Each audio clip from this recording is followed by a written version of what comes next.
ওসমান হাদিরও জানাজা পড়লো তার ভাই। আমি কিছু বলেছি? হ্যাঁ, দেখেন কিছু বলিনি। আমি জানাজা উপস্থিত ছিলাম, কিচ্ছু বলিনি।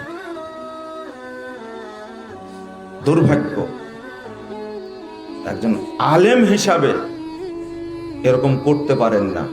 হতে পারে বাইতুল মোকাররমের ইমাম, তাতে কি যায় আসে? সে কি রাসূল নাকি? সে কি সাহাবী?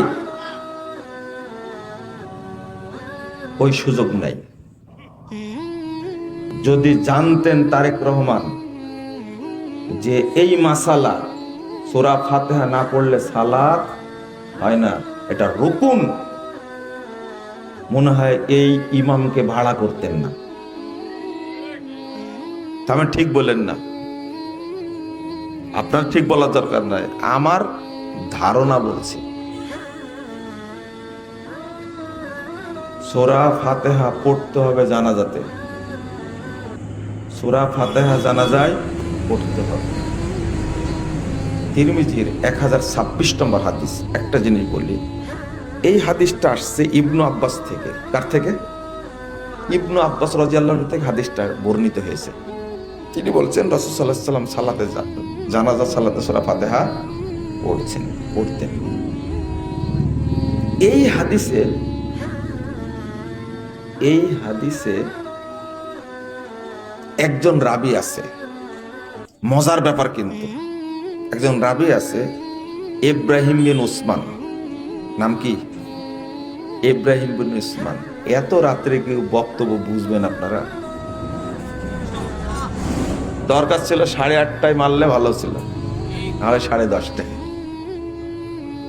শুনেন, এই হাদিসটাকে ইমাম তিরমিজি রাহিমাহুল্লাহ নিজেই বলছেন মুনকারুল হাদিস। হাদিসটা কি? মুনকার। কেন? এই হাদিসের রাবী একজন আছে ইব্রাহিম বিন উসমান। এই নাম হলো আবু সাইবা। এই রাবী থাকার কারণে হাদিসটাকে মাযহাবীরা কি দিয়ে দিছে? বাদ দিয়ে দিছে। খেয়াল করেন, কিন্তু এই রাবী থাকার কারণে এই রাবী ত্রুটিপূর্ণ, কিন্তু হাদিসটা সহিহ কেন? ইবনু আব্বাস থেকে হাদিস বর্ণিত হয়েছে